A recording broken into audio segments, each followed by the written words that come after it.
Chapter 6 Renaissance in India. In India, the age of Renaissance began in the 19th century. The Renaissance was a broad movement that brought about the transition of India from the medieval age to modernity. The movement manifested itself in many fields such as social, political, religious, economic, and cultural. Let us study the movement in this lesson. Indian Renaissance. Educated Indians began to realize that the excessive importance given to religious rites, rituals, and customs, superstitions, casteism, social hierarchy, as also the lack of the spirit of scientific inquiry had arrested the progress of Indian society. They realized that India had lost her freedom mainly due to the backwardness of her society. They began to think about how the social ills and evil tendencies could be removed in order to bring about the nation's progress. They began to express their views about how to transform India into a modern nation. This intellectual awakening in India of that period is called the Indian Renaissance. This intellectual awakening began with the middle class that had received Western education. They assimilated new ideas and values through the knowledge they gained from the West. Reform regarding women. The condition of women at the beginning of the 19th century was miserable. They did not get an equal treatment. They were denied education. They had no economic and social rights. They were victims of evil practices such as female infanticide, child marriages, marriages of young girls with aged men, dowry system, sati, tonsure, prohibition of widow marriage, and so on. The movement for reforms regarding women addressed these issues. The agitation against the abominable practice of sati, launched by Raja Ram Mohan Roy, led to the passing of the act banning the practice of sati. Gopal Hari Deshmukh, Lok Hitavadi, severely criticized the evil customs related to women in the Hindu social system. He upheld the equality of men and women, saying that God had created men and women alike, and therefore their rights too are equal. The first school for girls was started by Mahatma Jyotirao Phule in Pune in 1848. His wife Savitribai Phule taught in the school despite strong opposition from the society. Jagannath Shankar Sheth, Ishwar Chandra Vidyasagar, Pandita Ramabai, and other social reformers greatly contributed to the cause of women's education. Mahatma Phule started an orphanage in his own residence. He organized a strike of Nabhiks with a view to putting an end to the practice of tonsure. Mahatma Phule's efforts were not limited to only resolving social issues connected with women.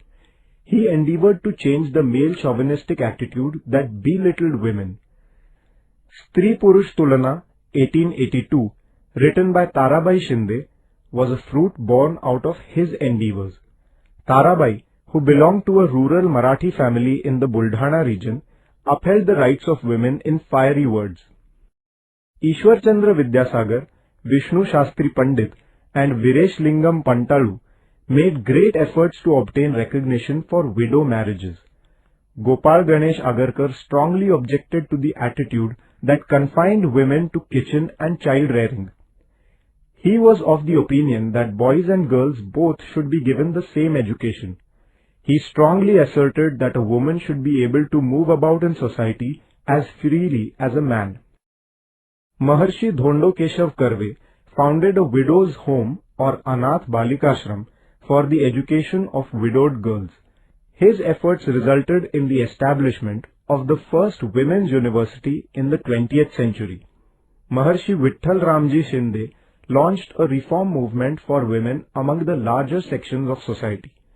He organized a conference at Mumbai against the practice of Devadasi. In the south, Periyar Ramaswamy Naikar strongly opposed this practice of Devadasi. He condemned the expensive marriage system that reduced women to a secondary position.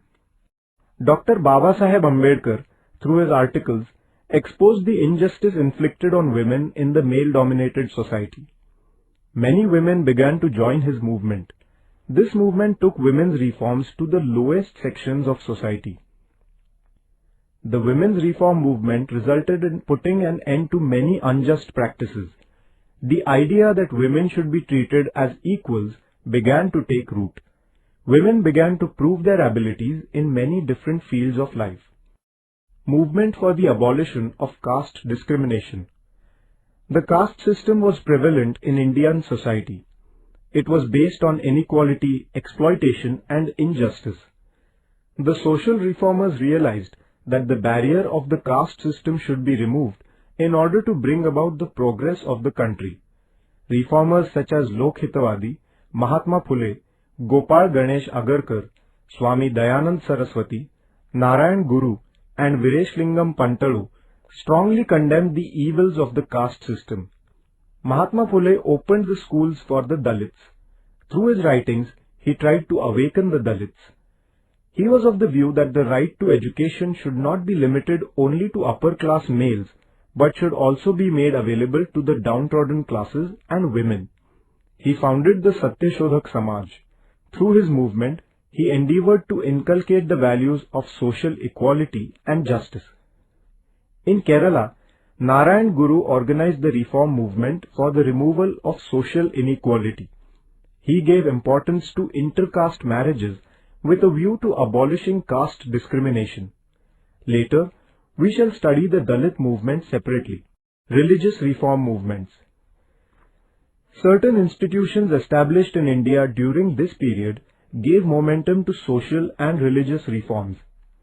Raja Ram Mohan Roy founded the Brahmo Samaj in Bengal. The followers of Brahmo Samaj believed that there is only one God. Dadoba Panduranga Tarkhadkar founded the Paramahansa Sabha. An important feature of this society was opposition to the caste system. Atmaram Pandurang Tarkhadkar founded the Prarthana Samaj in Mumbai. Justice M.G. Ranade, Dr. R.G. Bhandarkar, and Justice K.T. Telang were the leaders of the Prarthana Samaj. This society based its tenets on the teachings of the Warkari movement. This society advocated prayers and devotional songs in place of rituals for worshipping God. Swami Dayanand Saraswati founded the Arya Samaj in Mumbai. Swami Vivekanand founded the Ramakrishna Mission. He taught that service to humanity is the true religion. All these institutions criticized superstitions, the caste system, and other ills prevalent in the society. They asked people to have faith in their own conscience and not have blind faith in scriptures. The Ramakrishna Mission, the Arya Samaj, and the Theosophical Society explained the greatness of Indian culture to the world. The Singh Sabha was founded at Amritsar for religious reforms among the Sikhs. It worked for the spread of education and for bringing about modernization in the Sikh society. Later, the Akali movement continued the reformist tradition in the Sikh society. Social reforms in the Muslim society were initiated by Abdul Latif. He founded the Mohammedan Literary Society in Bengal. Sir Syed Ahmad Khan established the Mohammedan Anglo-Oriental College. Later, this institution came to be converted into the Aligarh Muslim University. He opposed the ignorance, superstitions, and evil customs prevalent in the Muslim society.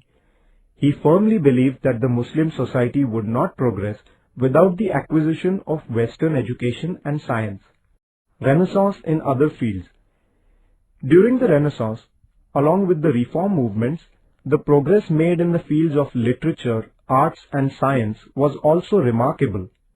Gurudev Rabindranath Tagore and C.V. Raman were the recipients of the Nobel Prize in Literature and Science respectively. All these advancements went into the shaping of modern India.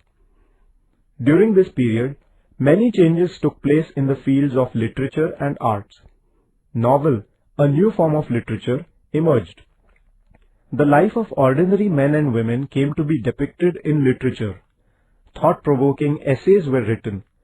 Subjects like the beauty of nature, love for the nation, and human feelings found place in the literature of the regional languages. Inspiring stories and novels giving the message of freedom were written. thoughts about social reforms came to be expressed in literature. Women too began to write in this period. Their writings expressed the female psyche effectively. New journals, newspapers and magazines became vehicles of social reform and political awakening. As in literature, noteworthy progress was also made in the field of arts. Music became more people-oriented. It was used even in the national movement. In Marathi, music-based plays came to be staged.